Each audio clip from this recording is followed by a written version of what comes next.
Salut à tous, bienvenue sur cette nouvelle vidéo en direct de Nantes. Septième et dernière vidéo de cette série de vidéos qu'on a fait avec Adrien. Ouais. Donc Adrien, peut-être que vous découvrez que maintenant sur cette septième vidéo, pourquoi pas après tout. Donc est-ce que tu peux te présenter rapidement, nous dire qui tu es, ce que tu fais dans la vie? Bien sûr, avec grand plaisir. Donc salut tout le monde, moi c'est Adrien, j'ai 28 ans, je suis chasseur immobilier sur Nantes et sur Rennes. Pour présenter un petit peu l'entreprise, on a fait acheter pour 18 millions d'euros de biens, ce qui correspond à peu près 150 opérations. Propre. 99% de ces opérations sont des investissements locatifs. À titre personnel, donc j'ai 28 ans, je suis indépendant financièrement depuis mes 23 ans. J'ai à peu près 9 biens aujourd'hui, enfin à peu près, j'ai 9 biens aujourd'hui dans ma résidence principale. Donc voilà pour les grandes lignes. Ok, donc si vous n'avez pas vu les anciennes vidéos, alors cette vidéo s'inscrit vraiment dans une série de vidéos puisqu'on avait fait une toute première vidéo à la base qui avait très bien marché sur le parcours d'Adrien, vous pouvez retrouver dans la barre de description. Et on a décidé de faire une série de vidéos de 7 vidéos pour répondre à pas mal de questions. Aujourd'hui, quel est le sujet de la question dont on va parler, Adrien? Ah, c'est la question qui est revenue peut-être le plus souvent depuis la première vidéo qu'on a fait ensemble. Que ce soit dans les commentaires ou que ce soit même en privé, j'ai reçu des dizaines et des dizaines de personnes qui m'ont demandé, enfin qui m'ont dit, je veux diviser un appartement, je veux diviser une maison, quoi que ce soit. Est-ce que c'est possible? Donc aujourd'hui, on a vu avec Raphaël pour faire une vidéo justement pour voir finalement, est-ce que c'est possible à coup sûr, tout le temps, pourquoi, comment? Parce que c'est vrai qu'il y a quand même peut-être pas mal de désinformations ou de choses qui sont dites qui ne sont pas forcément exactement vraies. C'est pour ça qu'on va approfondir un petit peu ce sujet qui est très important et qui peut entraîner des conséquences, comme on va le voir à la fin de la vidéo, qui ne sont pas à négliger. Donc alors, question tout de suite directe. Adrien, un appartement, si on l'achète nous et qu'on veut, enfin moi si demain j'achète un appartement que je veux le diviser en 2 ou en 3, est-ce que j'ai le droit ou est-ce que j'ai pas le droit? Alors, il y a des règles. Il y a des règles. On va répondre franchement, il y a des règles. Aujourd'hui, est-ce que je peux acheter un appartement, le diviser en autant de biens, enfin autant de produits que je veux? Il faut déjà, en première chose, donc on parle bien de division. C'est vraiment important, division, c'est-à-dire que ça va être déclaré. Ça veut dire que je vais le déclarer à la mairie, que je vais le déclarer en AG, que je vais le déclarer aux impôts. Donc aujourd'hui, est-ce que c'est réalisable? La première chose, c'est de vérifier au niveau de l'urbanisme de votre ville si le plan d'urbanisme le permet. Donc là, on parle bien dans le cas d'une division qu'on veut faire de façon officielle. Ouais, vous prenez un appartement 80 mètres carrés, 90 mètres carrés, on va partir sur ça. Vous voulez diviser en 3 appartements qui vont faire entre 25 et 30 mètres carrés. Est-ce que c'est réalisable? La première chose, c'est est-ce que l'urbanisme, le plan d'urbanisme de la mairie où vous êtes, le permet? Pourquoi je dis ça? Aujourd'hui, la division n'est pas réalisable dans toutes les villes, contrairement à ce qu'on peut parfois se dire ou entendre. Il faut vraiment adapter son projet. Certaines mairies acceptent les divisions sans tergiverser parce que ça crée des taxes d'habitation supplémentaires, ça crée des lots supplémentaires, ça veut dire qu'il va forcément y avoir du monde, ce genre de choses-là. D'autres mairies, et puis là je vais prendre l'exemple vraiment concret de Nantes et Rennes, bloquent, c'est un mot qui est important, mais bloquent les divisions. Aujourd'hui, elle vous bloque parce qu'elle vous impose des règles qui sont assez drastiques. Donc aujourd'hui, je veux diviser à Nantes, je veux diviser à Rennes. Nantes et Rennes vous oblige à obtenir par exemple l'accord de l'urbanisme. Il faut que l'urbanisme de la mairie de Nantes ou Rennes accepte votre projet. Qu'est-ce qui fait que l'urbanisme peut ou non accepter? L'attractivité de la ville, le besoin de l'eau? Vous passez en commission.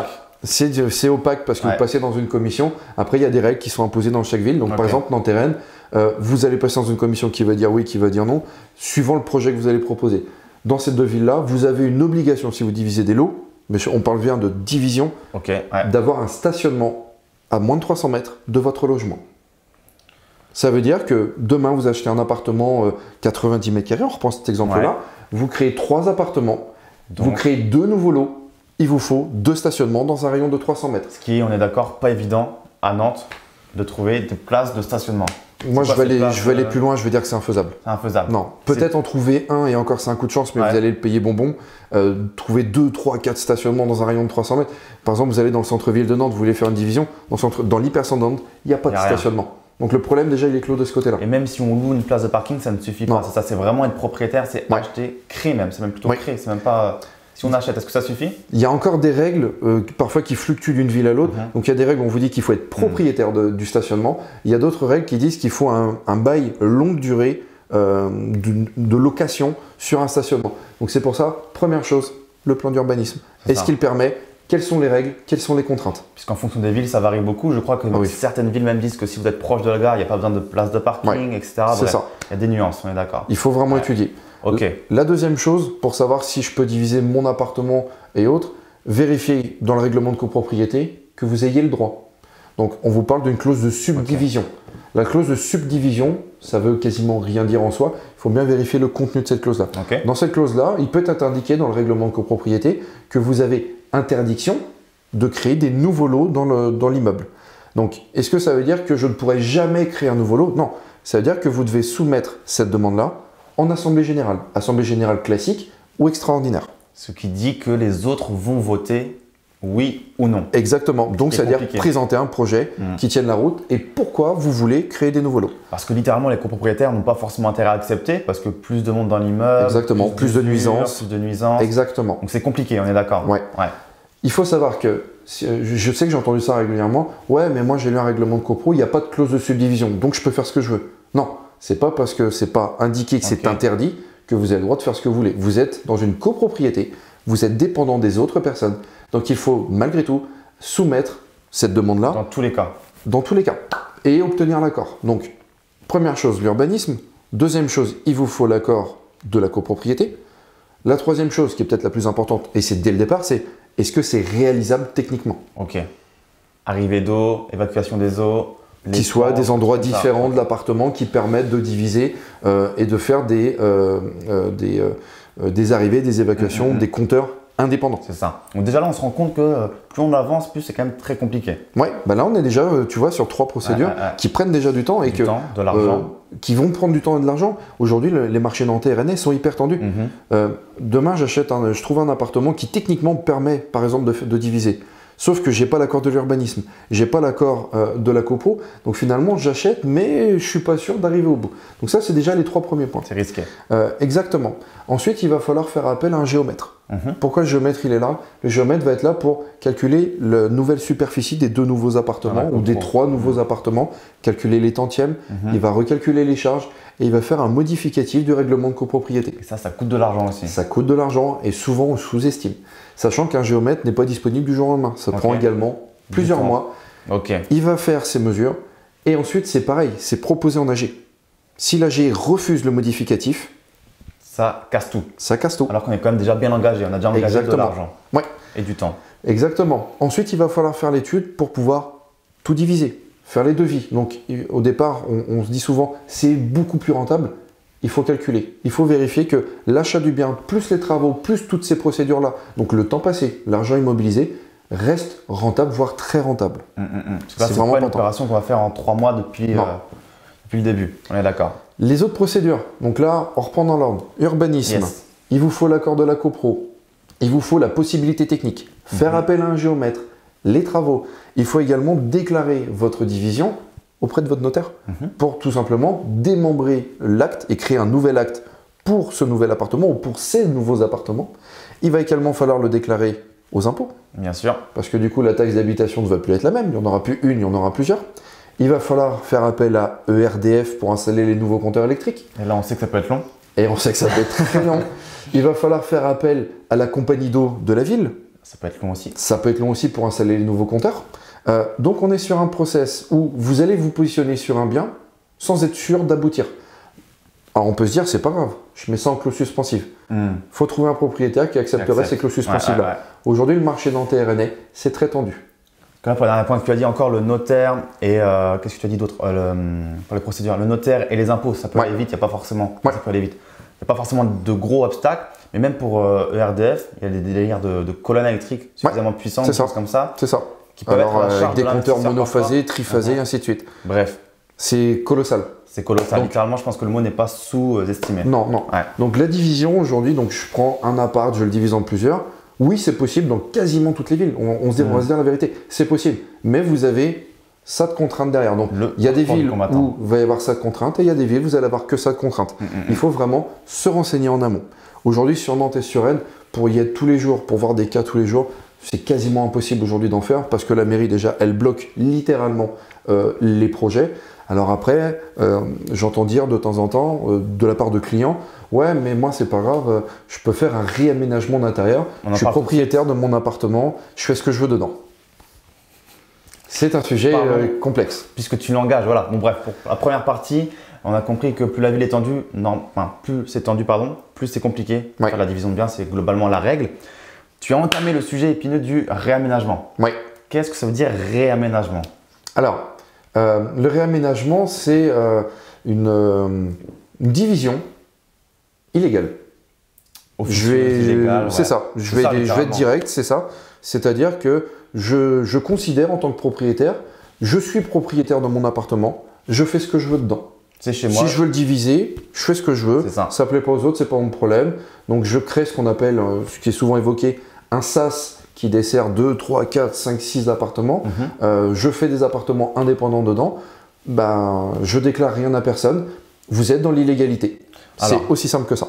On pourrait se dire après tout, bah, pourquoi pas? Les procédures sont tellement grosses que pourquoi j'irais m'embêter à faire ça? C'est chez moi, je divise. Quels sont les problèmes, les risques qui peuvent se retourner contre nous à faire ce genre d'opération? Ah bah on va reprendre la liste d'avant. Vous n'avez qu'un seul acte notarié pour finalement plusieurs appartements. Donc le jour où vous revendez, bah, vous ne revendez plus un appartement, vous vendez 3 appartements bien distincts. On a bien des pièces de vie distinctes, des pièces de cuisine, des pièces d'eau et autres. Donc le notaire ne va pas comprendre et peut parfaitement bloquer la vente, ce qui arrive régulièrement, bien évidemment. Ça revient à ce qu'on a dit auparavant. Qui va acheter ça aussi? Qui va l'acheter? Donc vous avez un panel qui est très petit, parce que vous allez vendre un produit qui est illégal. Donc la personne qui va acheter va se dire « Wow, c'est un peu trop risqué pour moi ». Ça veut dire que vous n'avez potentiellement qu'un seul compteur d'électricité. Donc vous faites ce qu'on appelle de la revente d'énergie, ce qui est formellement interdit par la loi. Vous allez déclarer à vos impôts un seul appartement, vous en avez 2. Vous déclarez à la copropriété que vous avez un appartement, vous en avez 2 ou plus. Donc vous mentez à tout le monde. À votre assurance, vous mentez. Parce on prend l'exemple tout bête. Demain, vous déclarez un seul appartement. Parce que l'acte notarié, c'est un seul appartement. Vous avez un dégât des eaux dans un des 2 ou un des... Voilà, peu importe le nombre d'appartements. L'expert va venir sur place, il va constater que ce n'est pas ce que vous avez déclaré, on va vous tomber sur le coin du museau. Ou à l'inverse, si vous dites que ce sont des appartements indépendants, que l'expert s'aperçoit qu'il n'y a qu'un seul acte notarié, un seul lot, que les autres ne sont pas déclarés, vous mentez à votre assurance. Qu'est-ce qui se passe? Vous êtes dans l'illégalité. Ça casse le contrat. Ça casse le contrat et on se retourne contre vous. On n'est plus assuré. Les autres points qu'il peut y avoir, c'est que demain, vous avez un problème, par exemple, avec la copro, vous avez un copropriétaire qui se plaint de vous, qui se plaint de voir beaucoup de personnes défiler dans votre appartement. Il vous dénonce à la copropriété peut demander à visiter votre appartement pour des raisons X ou Y. La copropriété a le droit de faire ça? Oui. Ok. Avec des procédures qui prennent un petit peu de temps, mais elle a le droit. Elle vient sur place, elle constate que vous avez fait plusieurs appartements. Donc elle vous dénonce, tout simplement, auprès de la justice, comme ayant divisé un bien sans ayant demandé l'accord à qui que ce soit. J'ai eu le cas de clients qui m'ont appelé dans un état de détresse absolue. Alors attention, de clients qui n'avaient pas travaillé avec moi, qui voulaient travailler avec moi, c'est très important de ce côté-là, qui justement avaient fait des réaménagements d'intérieur. Il y en a un, malheureusement pour lui, donc c'est un appartement 90-100 mètres carrés qu'il a divisé en 3, donc tout marchait bien, ça tournait du tonnerre. Il s'est fait gauler. Donc réaménagement, c'est illégal, donc il s'est fait gauler par la copropriété. Ensuite, qu'est-ce qui s'est passé? La justice est tombée sur le coin du museau, les impôts sont tombés sur le coin du museau. Qu'est-ce qu'il a eu comme sanction? Détruire complètement son appartement, tous les lots, de remettre en configuration d'origine. C'est la justice qui décide, c'est pas vous qui allez décider après. Dans d'autres cas, la justice va dire, bon, vous avez une amende, parce que vous n'avez pas respecté certaines choses, vous pourriez garder les 3 appartements, dans l'unique cas où l'AG accepterait votre cas. Ça arrive de temps en temps, mais on ne peut pas l'imposer. Si l'AG refuse, vous devez tout détruire et remettre en condition d'origine. Du coup, le projet n'est plus rentable. Exactement. Donc, la division, oui, mais légale. Le réaménagement d'intérieur, je ne sais même pas comment ça a pu apparaître sur le marché. C'est vrai que les notaires avec qui je travaille très régulièrement, les agents immobiliers, se tirent les cheveux par rapport à ça, parce qu'on parle de réaménagement, je vais faire une division, je vais faire ci, je vais faire ça. Il y a des règles. Aujourd'hui, c'est vraiment quelque chose, une espèce d'effet de mode. Il y a des règles. Donc, qu'est-ce que vous risquez aujourd'hui? Oui, vous allez peut-être gagner de l'argent, plus d'argent sur le coup, parce que vous n'avez pas respecté les règles, vous n'avez pas payé les engagements derrière. Sauf que si on vous tombe, et ça sera forcément le cas, lorsqu'on va vous tomber sur le coin du museau, vous allez vraiment payer énormément de votre poche. C'est vraiment encore une mentalité court terme, à prendre tout de suite, sans penser à demain. Ça revient un petit peu à ce qu'on a dit sur les anciennes vidéos de cette série de vidéos. Donc regardez-les si ce n'est pas encore le cas, mais bref. Ne pas faire n'importe quoi en tout cas. Je pense que c'est clair la différence entre les deux cas. Il reste quand même un troisième petit cas, je pense qu'on peut évoquer. Est-ce que tu peux nous dire quel est ce troisième petit cas? L'immeuble de rapport ou la maison, par exemple. C'est pas ça que je pensais, mais pourquoi pas? C'est vrai? T'écoute. Ouais. La réunion de l'autre qui était déjà existant. Ah, le démembrement, ouais, c'est vrai. Donc l'immeuble, on en parlera après. Le démembrement, c'est un autre cas qui est souvent peu connu. Pourtant, c'est presque une division. Et là, pour le coup, on est dans la légalité la plus totale. C'est de tomber sur un appartement, un restaurant, un lot d'appartements où en fait aujourd'hui vous arrivez dans un appartement de 90 mètres carrés, sauf qu'à l'origine c'était 3 appartements de 30 mètres carrés. C'est ça, le propriétaire a simplement fait un truc plus grand chez lui. Il a pété les cloisons, il s'est offert un grand appartement, il a acheté tous les appartements du palier, il s'est fait plaisir, ou un rez-de-chaussée, ce genre de choses. Il a le droit dans ce sens-là, il a le droit. Il a parfaitement le droit, parce que ce sont 3 lots qu'il a réunis en un seul. Okay. Mais au niveau du règlement de copropriété, ça reste comme 3 lots distincts. Ok, mais rien d'illégal là-dessus. Le fait de bloquer 3 lots, on pourrait dire le mec qui bloque 3 lots. Il fait ce qu'il veut. Il pourrait même acheter 10 étages différents, peu importe. Ok. L'avantage de ces appartements-là, ou de ces lots, de ces plateaux, c'est qu'aujourd'hui, vous achetez un appartement de 90 mètres carrés. Dans le règlement, il est bien mentionné comme 3 lots différents. Donc, du jour au lendemain, vous pouvez démembrer cet aménagement et recréer les 3 lots. Sans avoir à tout refaire au niveau des procédures. Exactement, il n'y a aucune procédure à refaire, puisque vous respectez simplement le règlement de copro ou l'acte notarié qui vous a été fourni. Donc, il n'y a pas les procédures d'impôt, ce genre de choses. Enfin, il y a les déclarations d'impôt à faire, mais c'est vrai qu'il n'y a plus d'accord d'AG à avoir ou quoi que ce soit. C'est vraiment des membres. Sont là, ça coûte moins cher. Par contre, il ne faut pas croire que ça court les rues, ces produits-là. C'est des produits où même nous, on tombe dessus. Parce que parfois, on tombe sur des appartements et on nous annonce « Ah, j'ai oublié de vous dire, à l'origine, c'était 2, 3, 4, 5 appartements. » Donc, ce n'est pas des produits qui courent les rues, c'est des produits qu'il faut dénicher. C'est là l'intérêt d'un chasseur immobilier, c'est qu'on va vous aider à dénicher ces produits-là. Parce que nous, c'est vrai, on tombe parfois dessus, mais on a la chance de bien connaître et d'avoir un très bon réseau qui nous permet de pouvoir trouver ces produits-là plus facilement qu'un particulier. L'avantage, vous faites finalement un démembrement qui vous permet d'obtenir plusieurs appartements, d'exploser votre rentabilité, mais d'exploser positivement votre rentabilité, tout en respectant les règles. Top. Du coup, on l'évoquait juste avant, il y a un autre point. Exactement, le petit l'immeuble bonus de rapport et les maisons. Aujourd'hui, j'ai pareil des gens qui se disent « Ouais, je voudrais acheter un immeuble de rapport avec des grands plateaux, on va le diviser en plein d'appartements et je suis chez moi, je suis seul propriétaire. » Non. Rappelez-vous la règle numéro 1. Est-ce que le plan d'urbanisme, est-ce que l'urbanisme de la ville permet la division de l'eau sans avoir de taxe de stationnement ou de stationnement dans un rayon de 300 mètres. On n'a plus de copro, mais quand même. C'est ça. Petite parenthèse, la taxe de stationnement, qu'est-ce que c'est? On peut se poser la question. Donc c'est un équivalent parfois à la place de stationnement dans un rayon de 300 mètres. C'est une taxe avec un montant fixe qui est défini par la mairie où vous êtes, qui vous dit voilà, soit vous trouvez un stationnement dans un rayon de 300 mètres, soit vous payez 5, 10, 15, 20, peu importe, 50 000 euros et vous êtes dans la légalité, dans les règles par rapport au stationnement. Ok, une taxe quoi, tout simplement. C'est ça. Donc aujourd'hui, est-ce que si je suis propriétaire de mon immeuble, le seul propriétaire de l'immeuble, je fais ce que je veux? Non. Encore pas. L'urbanisme. Pas encore. C'est important. Après, vous n'avez pas l'accord à l'AG à demander ce genre de choses-là, mais du coup, vous avez l'obligation d'avoir l'accord d'urbanisme. Ça n'en reste pas moins, voilà, qu'il y a encore des étapes à faire. Ouais. Ok, je pense que c'est relativement clair sur du coup la division de biens maintenant. Ouais. Adrien, où est-ce qu'on peut te retrouver? On peut me retrouver, donc vous allez voir en bas dans le bandeau, vous allez avoir mes coordonnées, le site internet. Donc je vous invite à aller voir ces informations, aller voir le site pour voir qui on est, comment on fonctionne, quel est l'intérêt de travailler avec nous potentiellement.